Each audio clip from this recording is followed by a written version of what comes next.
For all our talk of Pokemon's refusal to step outside of its comfort zone and try anything truly new, which, let's face it, is more or less true, there's one fact that nobody can deny.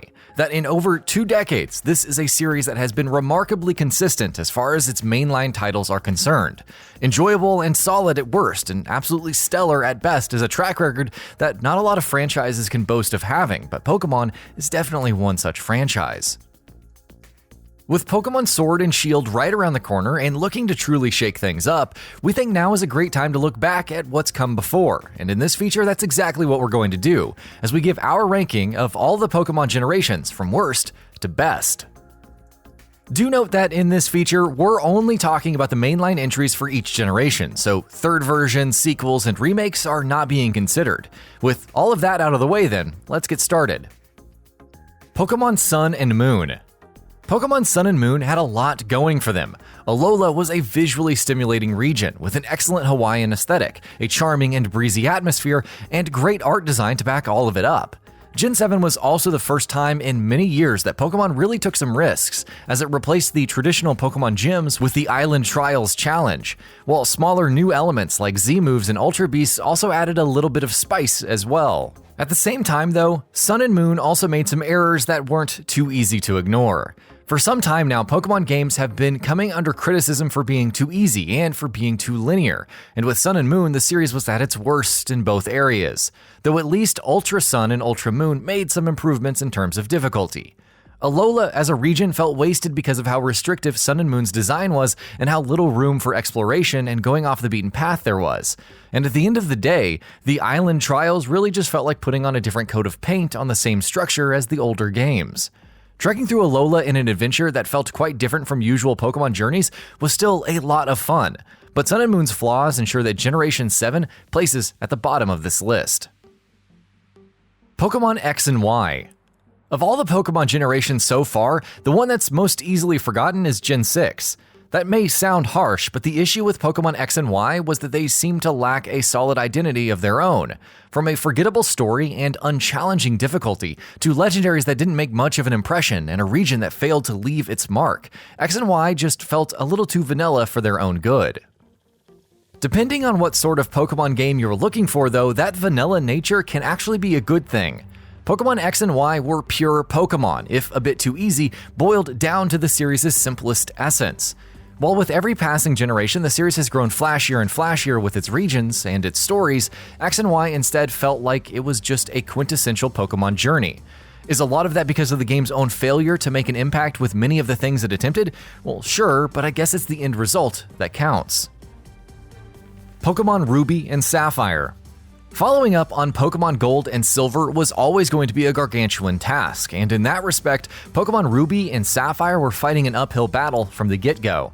After the content-heavy Gen 2, Gen 3 felt like a step back for the series, with the omission of a substantial portion of the Pokemon roster, as well as features such as the real-time day and night cycle, multiple regions, or even backward compatibility with the preceding generations. Then again, Ruby and Sapphire had a lot going for them too. From the battle frontier to the excellence of Hoenn as a region, from the solid soundtrack to the meaty campaign, from the memorable roster of new Pokemon to great new features like contests and bases, Ruby and Sapphire were by no means lacking in cool ideas. Oh, and let's not forget the fact that major core mechanics that are now considered integral to the series, like EVs and IVs as we know them today, natures, and abilities, were all introduced with Ruby and Sapphire. Pokemon Diamond and Pearl.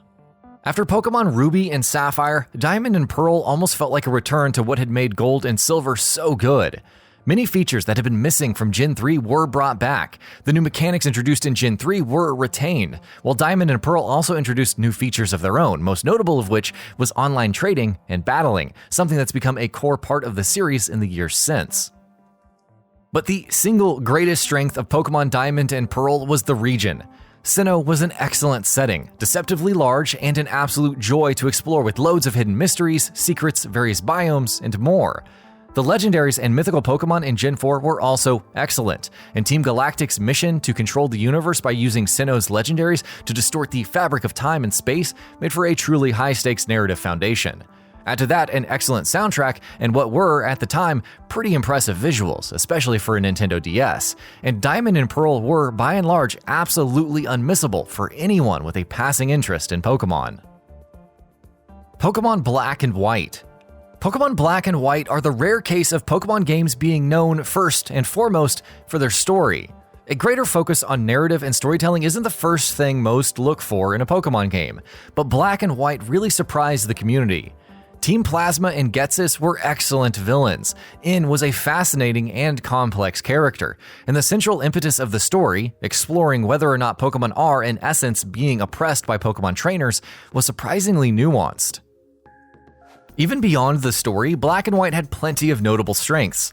The decision to not include any older Pokemon in the base games themselves was a bold one, but one that proved very effective, seeing as it forced players to experiment and truly learn and understand the strengths and weaknesses of completely new Pokemon species, which is something the series hasn't really done since Gen 1 actually. Oh, and let's not forget all those bridges. Has there ever been another Pokemon game with as many cool bridges as Black and White? Pokemon Red and Blue. The ones that started it all. Under ordinary circumstances, you'd think that placing the first game of a long-running series so high in a list such as this is plain and simple a case of nostalgia, but this is far from true in Pokemon Red and Blue's case. They're just that good.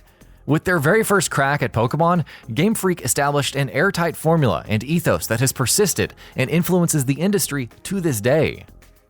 But Pokemon Red and Blue deserve praise for more than just the impact that they had when they first came out. The true test of any so-called classic is how well it ages, and Red and Blue have aged wonderfully. Even today, playing through them is an addictive, joyous, and magical experience. Sure, they're lacking in some of the core features the series introduced in the later years and the bells and whistles that their sequels brought with them, but Red and Blue are pure, unadulterated Pokemon, and that, really, is the biggest praise anyone can give to these games. Pokemon Gold and Silver. A bit of an obvious choice, but it's obvious for a reason. For 2 decades, the question on everyone's lips with each new Pokemon game has been, will it ever be able to top Gold and Silver? And the answer is invariably a resounding no, unless you count Heart Gold and Soul Silver, of course. This right here is the essence of Pokemon. Everything that is great about this series gathered up into one single package. Excellent music, a great region, solid Pokemon design, great starters, and legendaries, perfectly balanced difficulty. Pokemon Gold and Silver had it all. And best of all was the post-game, which really was actually the second half of the game. After beating the Johto Elite Four, players journeyed across Gen 1's Kanto, battling 8 more gyms before facing off against Red himself. Not only was it great fan service, it was also a great way to provide a deluge of excellent content. Pokemon Gold and Silver are the benchmark this series has been aspiring to for 20 years, and the fact that it's failed to achieve Gen 2's heights in all of the years since it first came out should tell you something about how stellar it was. And that about does it for this video. If you enjoyed what you watched and want to see more from GamingBolt, you can always hit that subscribe button and turn on the bell icon next to it. That way you will never miss any of our videos.